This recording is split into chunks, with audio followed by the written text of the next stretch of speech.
and Tropes podcast where books and friendships collide. I'm Becca. And I'm Keri, and we're two friends who love to talk about books. And today we are doing a very special episode, our Between the Lines episode, where we are talking about prologues, epilogues, and bonus chapters.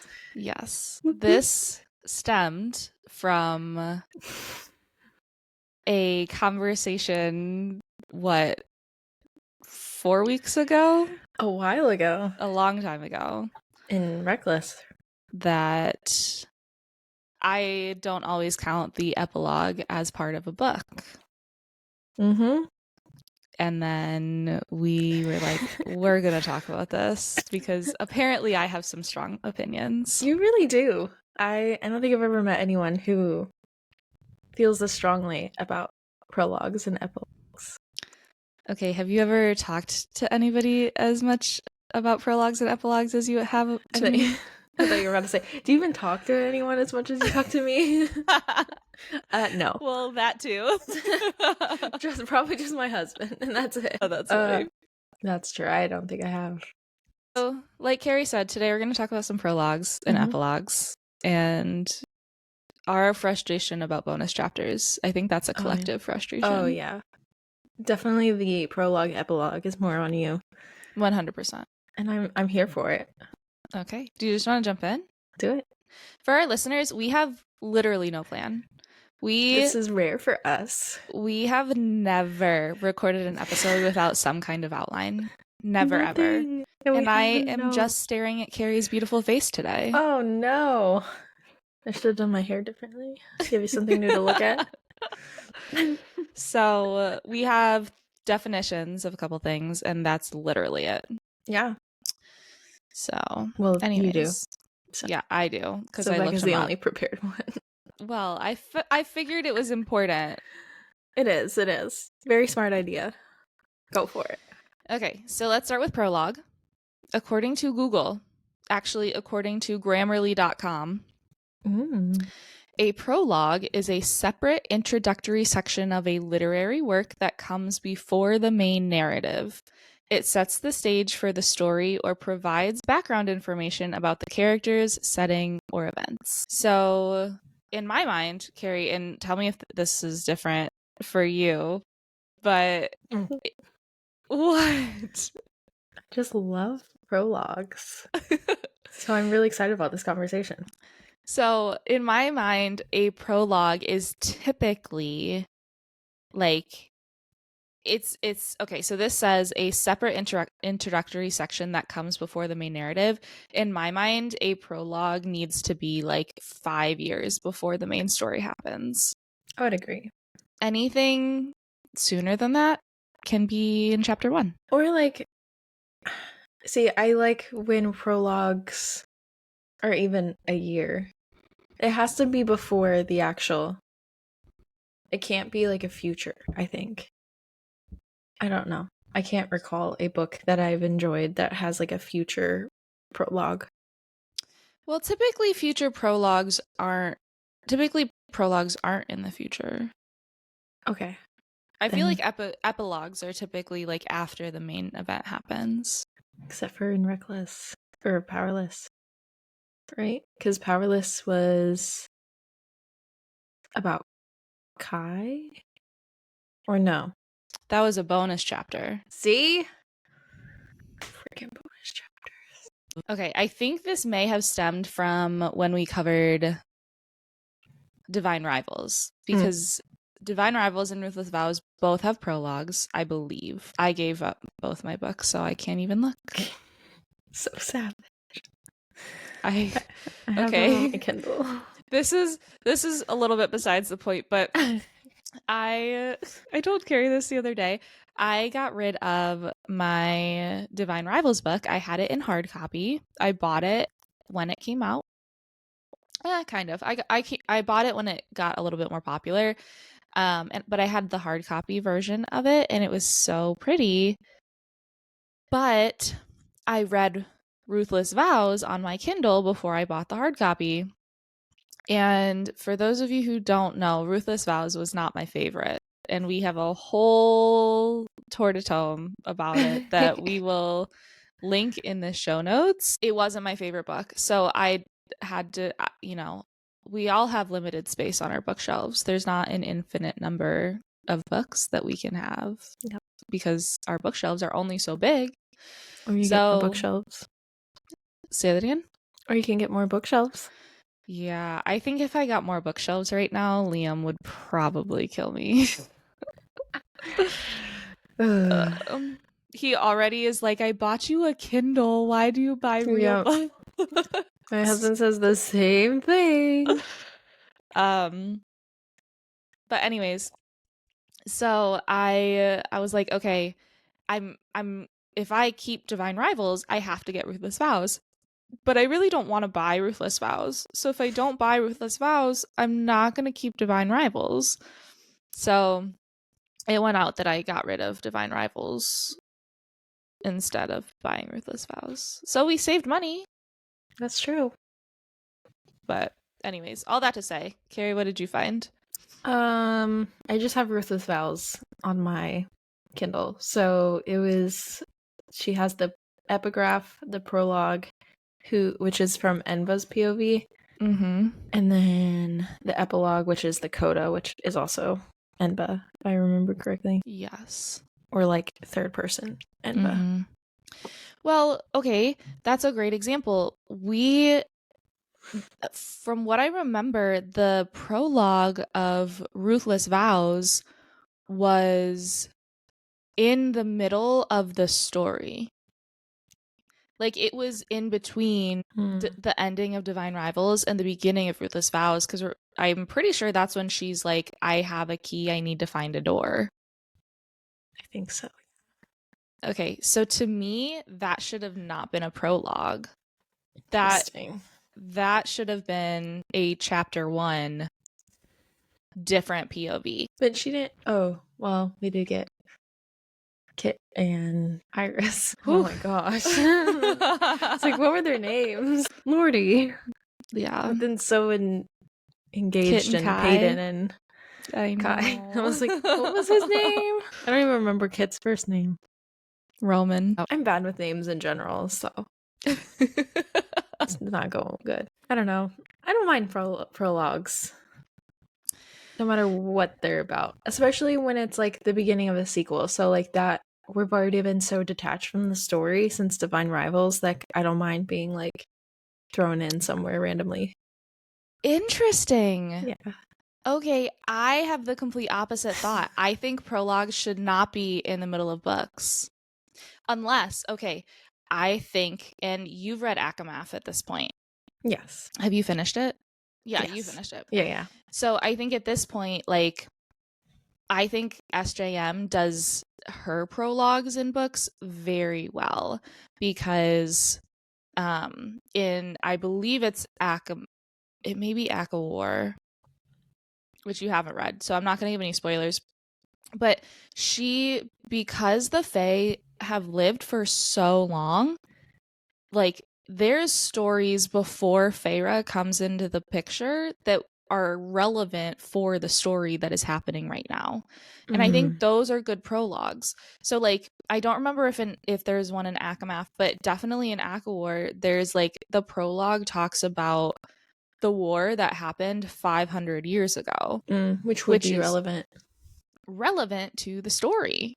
Yep. 100%. And that's in the middle of a series. And I can get behind that because it's like, okay, like that's relevant information to what I'm doing right now, but it would not have been relevant information had I read it at the beginning of ACOTAR. So like, I can get behind that. Yeah. I think if it's in the middle of the story, like I would have had a problem had the prologue for ACOWAR come between Akamath and ACOWAR.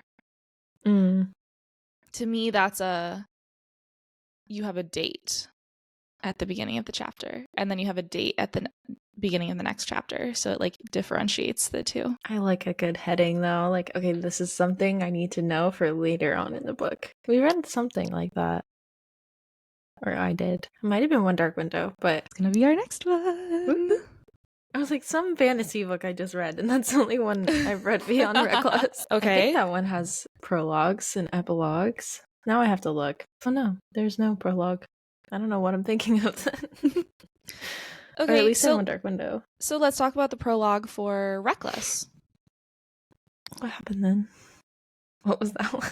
It was Oh, it's Kai's POV. Oh, it's A. I mean, we could have done without that, but okay, this is a perfect example. This is probably where this came from, if we're being honest. probably. This is a perfect example of this happened during the story.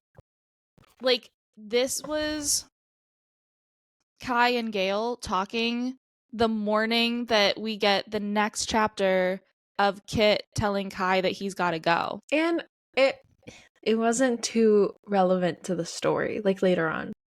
So maybe I'm on the path where like prologues are helpful for me to understand the story or to build up the story before I start the story, to give me a little intro to the world, intro to the character, or like a little backstory, so it intrigues me.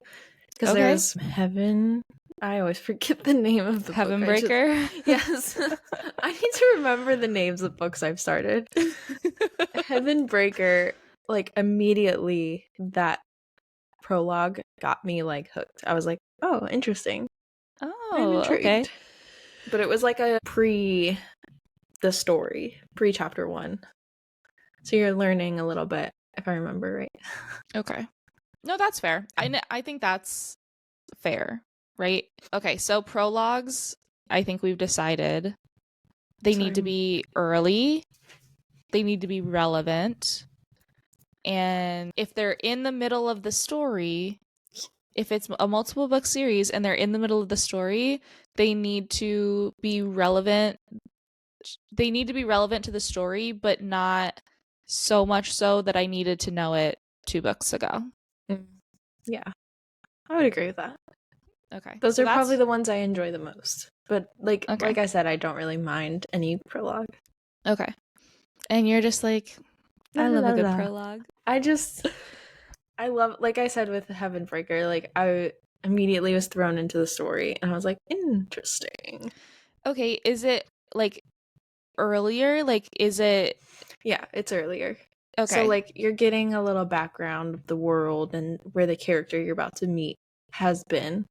Okay. So it'd be, did Powerless have a prologue? I don't think so, right? No, I don't think so. So I feel like it would be something like where we get a flashback to Peyton and her dad, like as he's like, spoiler. Yeah, spoiler alert. But Peyton and her dad before he dies, or Peyton and her dad as he's dying, or something like that. Although we get that in the story, but like you could, instead of putting it in the story, we could have got it in a prologue. Yeah.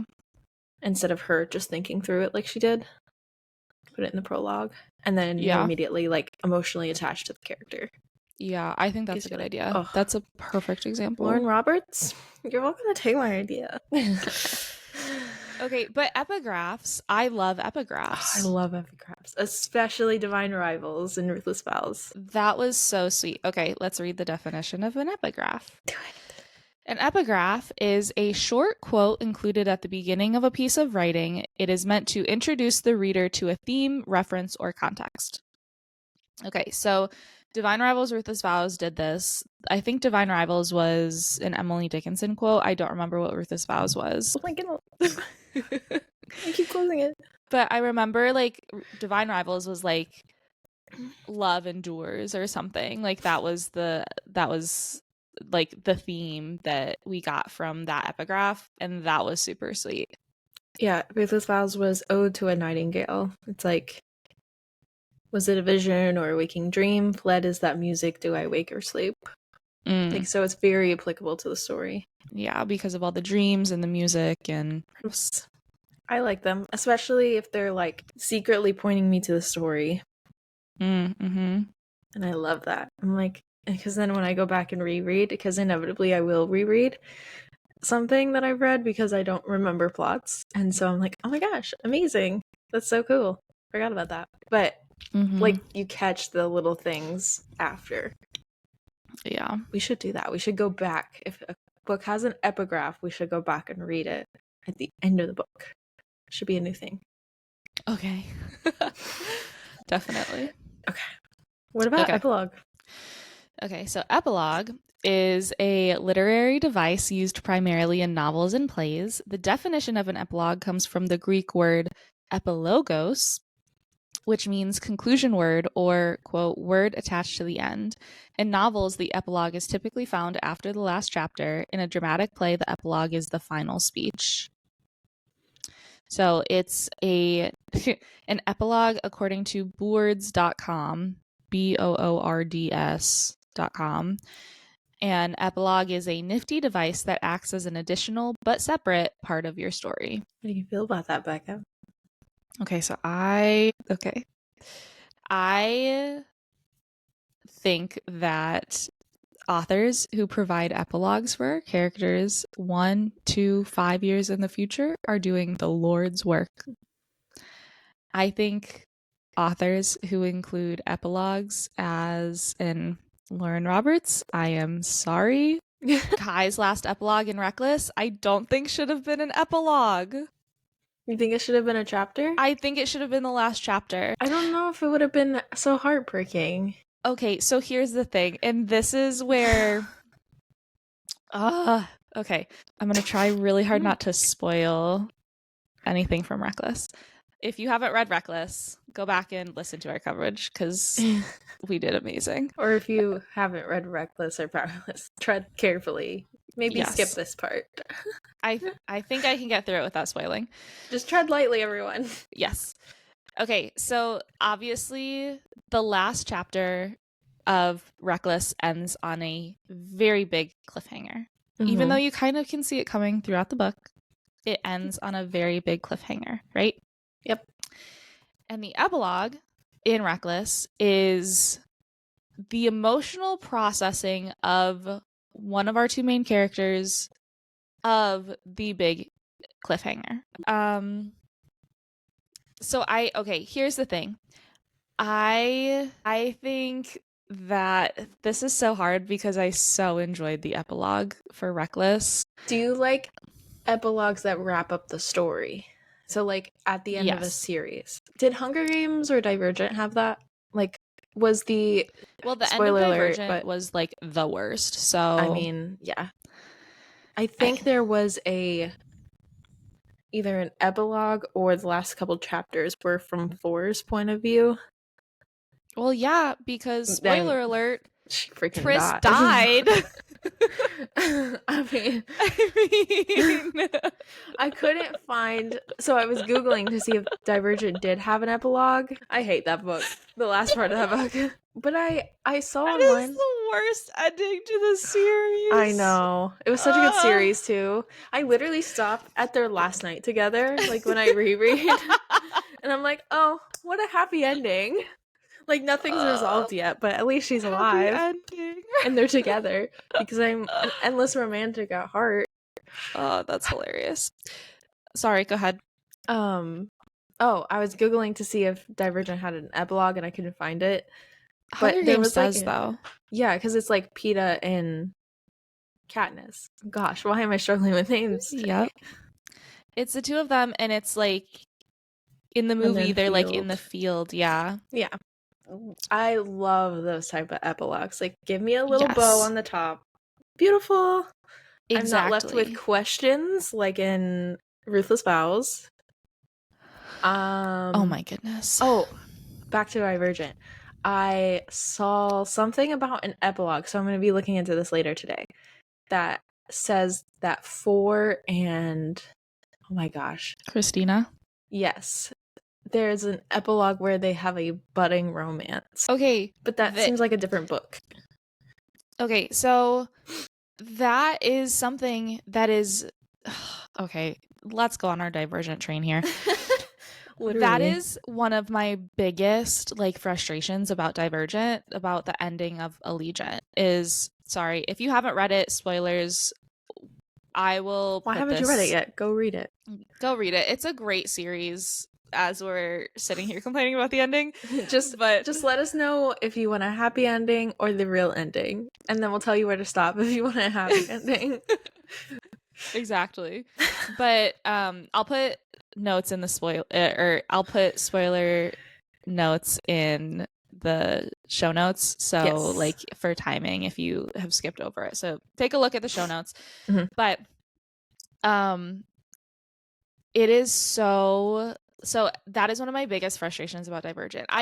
Triss dies and she sacrifices herself and like whatever. I get it. Boo. I get that Boo. that's what had to happen. Boo. What's frustrating is at the end everybody's just like they don't like mourn her, and it's implied that Four and Triss have this like relationship at the end because Will is gone and Triss is gone now. So it's like all of these things that I mean, now that I'm like older and like talking about it, I'm like, okay, they kind of are trauma bonding. So like, whatever. But like, when I was reading it as a young adult in middle high school, I don't even remember.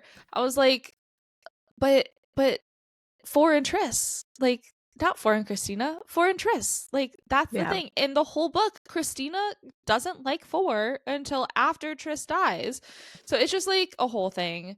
It's a I don't whole know if thing. that's in the epilogue. I don't know if that's at the end of the few I can't chapters, remember. I'm gonna but find my Divergent books. It's probably with my dad.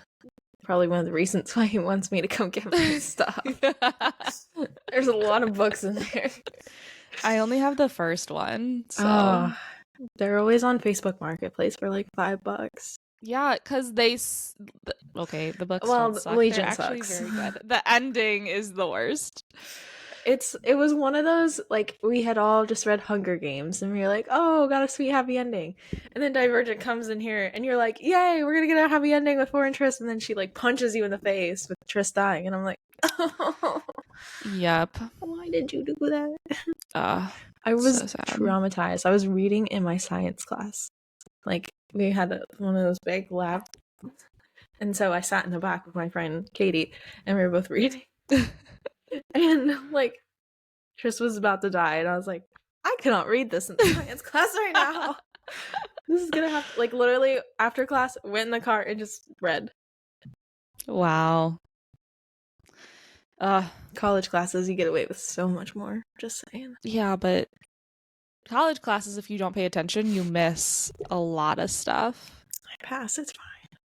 C's get degrees. C's get degrees. God, I wasn't a good student. Let's be real. Except for my English class with Miss McCauley. Shout out to you. Love you, girl. We got to watch movies and Bob Ross and read fun books. Well, that's probably why you were good in that class. She would like show like Hunger Games like after school. Like if we wanted to come get like extra credit or whatever, I would just go It's the best. like you could just watch movies and hang out with Miss McCauley. Like heck yeah. I saw her like 4 or 5 years ago. Like we ran into each other at Starbucks. I was like, you were my favorite. And she was like, no way. Oh, that's so sweet. Shout out to Miss McCauley if you ever hear this. You did the Lord's work, and now we have a book podcast. Yeah, technically, I mean, I was already a love of reading by that point, or a lover of reading, but she definitely helped me learn how to read more intuitively. So, love ya. Shout outs. Back to epilogues, though. Yes. We took a real hard right turn. We did.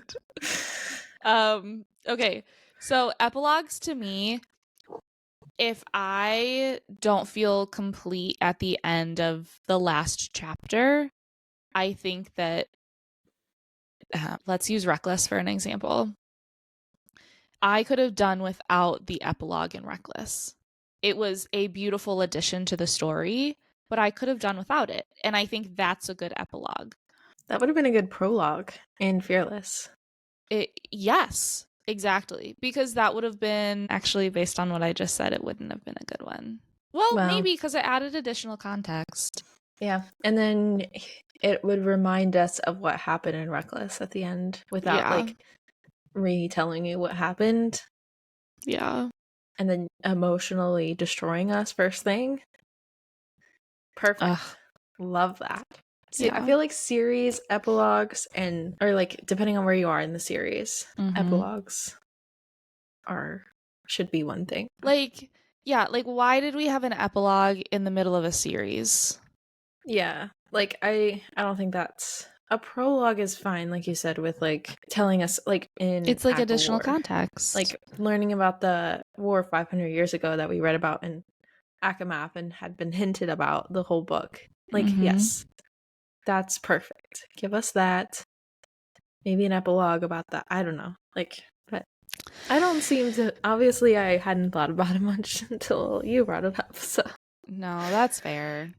it's I don't okay. know. My favorite kind of epilogues are when they're like 1 year, 2 year, 5 year in the future, and we get like and they lived happily ever after, or the like if it's not a bright story, like if it's not a happy ending, it's a hey, they still survived Mm. type thing, or like I don't know. I like those, but I think epilogues just to like add to the story that like the definition, it's acts as an additional but separate part of your story. Mm. Like I don't think the epilogue in Reckless was a separate part. I think it was It was, literally yeah. the story. Especially because it's like a triple POV book, so it easily could have Yeah. been the last chapter. I think she should have ended it just to kill us all with that last line Yeah. from Kit. So, whatever. Okay. Bonus chapters. I don't like them. You don't like them?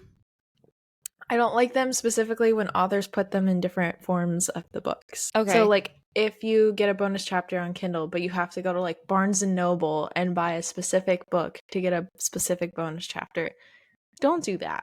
That's rude. Agreed. That Rebecca Yarros, that is rude, and or Lauren Roberts even because she did that too. Okay, so Rebecca Yarros, how she did it doesn't bother me. Oh, that like makes me angry because don't we have the holiday version, Mm-hmm. which is fine. That's okay. Then we have the Paperback. paperback, and then isn't there like one in the Kindle So the for Iron Flame? Kindle for Isn't that Iron, it's the same as the regular hardback? it's the same. But still, like I don't want to buy 2 or 3 different versions of the book just to get a bonus chapter or wait for someone to post it on TikTok. So, well, that's what I was gonna say is Rebecca Yarros posts all her bonus chapters. Yeah, but So I don't like, want to go digging. Like, just put it in the book. I don't want to have to go and find more content that should be in the book already. Like, if you felt the need to write it, put it in the book. interesting. Okay, That makes me very mad. I don't necessarily agree with that. Do share more. So let's use Fourth Wing as an example. Okay.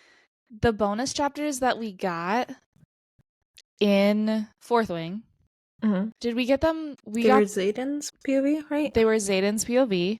Did we get them before or after we got Iron Flame, or was it the same day? I think it was the same I think it day. was like really close together, if not the same day. So there's information that we learn in the bonus chapters of Fourth Wing that we need some context of Iron Flame to fully understand. Could have been a prologue. See, I don't think so because the bonus chapters. I really don't want to spoil Fourth Wing. Okay. I mean, So, okay, but the bonus chapters of Fourth Wing are from Zayden's POV, yes. but they're his POV of what's happening in Fourth Wing.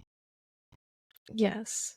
So they couldn't be a prologue because it's like to me, okay, prologue, it's literally like his POV to what's happening. Like isn't the one it's like when they're fighting and he like Yeah. walks away with Garrick.